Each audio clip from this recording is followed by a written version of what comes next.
ready to read The Wind in the Willows. So we're going to start off where we were last night. Now, you dear old ratty, said Toad imploringly, don't begin talking in that stiff and sniffy sort of way, because you know you've got to come. I can't possibly manage without you. So please consider it settled and don't argue. And don't argue. It's the one thing I can't stand. You must surely don't mean to stick your dull, furry old river all your life and just live on the pole in the bank.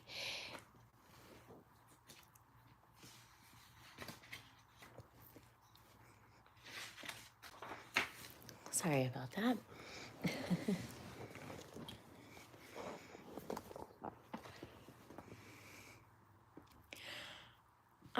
I want to show you the world. I'm going to make an animal of you. I'm going to make an animal of you, my boy.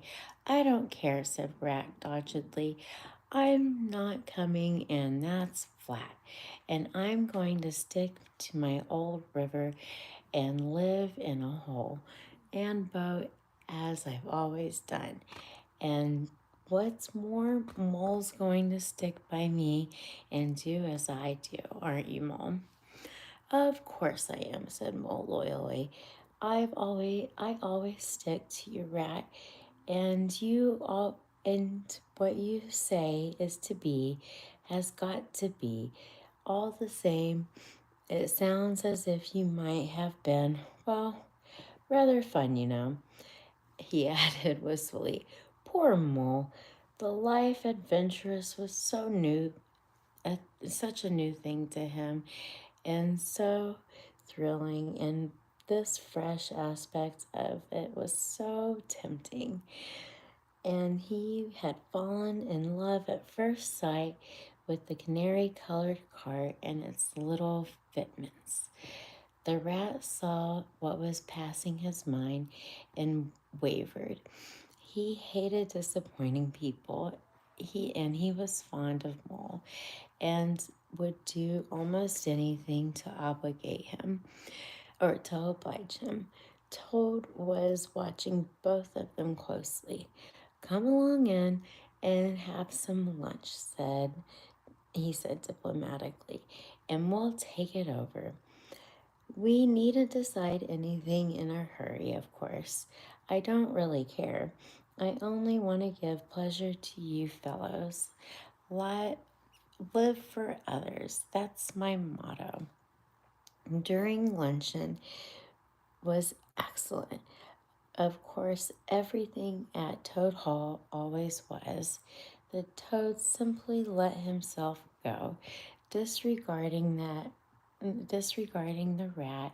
He proceeded to play upon the inexperienced mole and inexperienced mole as on a harp. Naturally a voluble animal and always mastered by his imagination, he painted the prospects of the trip and the joyous open mind of the roadside in such a glowing colors the mole could hardly sit in his chair with excitement. Somehow it soon seemed taken for granted by all three of them that the trip was a settled thing, and that the rat, still unconvinced in his mind, allowed his good nature to override his personal objections. He could not bear to disappoint his two friends, who had already deep in schemes and anticipations, planning out each day's separate occupation for several weeks ahead. When they were quite ready, the now triumphant Toad led his companions to the paddock and set them to capture the old gray horse, who, without have been consulted, and to his own extreme annoyance, had been told off by Toad for the dustiest job in the dusty expedition. He frankly preferred the paddock and took a deal of catching. Meantime, Toad packed the lockers still tighter with necessaries and hung nose bags, nets of onions, bundles of hay, and baskets from the bottom of the cart. At last the horse was caught and harnessed. They set off, all talking at once, each animal either trudging by the side of the cart or sitting on the shaft, as the humor took him. It was a golden afternoon. The smell of dust they kicked up was rich and satisfying. Out of thick orchards on either side of the road, birds called and whistled to them cheerily. Good-natured wayfarers passing them gave them good day, or stopped to say nice things about their beautiful cart, and rabbits sitting at their front door on the hedges held up their forepaws and said, "Oh my, oh my, oh my." Late in the evening, tired and happy and miles from home, they drew up a remote common from far habitations, turned the horse loose to graze, and ate their simple supper sitting on the grass by the side of the cart. Toad talked a big about all he was going to do in the days to come, while the stars grew fuller and larger. All, we have an illustration here. All around them, and a yellow moon appearing suddenly and silently from nowhere in particular came to keep them company and listen to their talk. As they turned into their little bunks in the cart, and Toad, kicking out his legs, sleepily said, "Well, good night, you fellows. This is real life for gentlemen. Talk about you old river." "I don't talk about my river," replied the patient rat. "You know I don't, Toad, but I think about it." And he added pathetically in a lower tone, "I think about it all the time." The mole reached out from under his blanket and felt the rat's paw in the darkness and gave it a squeeze. "I'll do whatever like, Ratty," he whispered. "Shall we run away tomorrow morning, quite early, very early, and go back to our dear old river?" "No, no, we'll see it out," whispered back the rat. "Thanks awfully, but I ought to stick by Toad till his trip is ended. It wouldn't be very safe for him to let back to himself. I won't take very long. His fads never do. Good night." And the end was indeed nearer than even the rat suspected. After so much open air and excitement, Toad slept very soundly, and no amount of shaking could arouse him out of the bed the next morning. So Mole and Rat turned to quietly and manfully, and while the rat saw the horse, "Aw, thanks for the likes. Hi, Color Fan."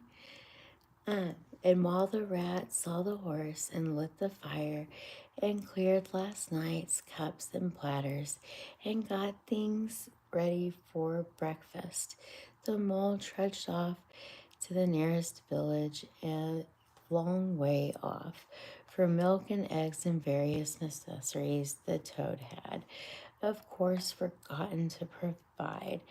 The hard work had all been done, and the two animals were resting, thoroughly exhausted by the toad's appearance on the scene, fresh, gay, remarking, "What a pleasant day it was They varied, leading now after cares, worries, and fatigues of housekeeping at home. They had a pleasant ramble that day over the grassy downs along narrow lanes and camped as before. Uncommon only this time, the two guests took care of Toad should do his fair share of work. In consequence, when time came for starting new morning, Toad was by no means so rapturous about the simplicity of primitive life, and indeed attempted to resume his place in his bunk, whence he hauled by force. There lay, as before, across country by narrow lanes, and it was not until the afternoon that they came out on the high road, and their first, their disaster fleet and unforeseen sprang out on them. Disaster momentumous indeed to their expedition, but simply overwhelming in its effect on their career of Toad. They were strolling along the high road easily, the mole by the horse's head, talking to him since the horse had complained that he was being frightfully left out, and nobody considered him in the least. The Toad, the water rat walking behind the cart, talking together.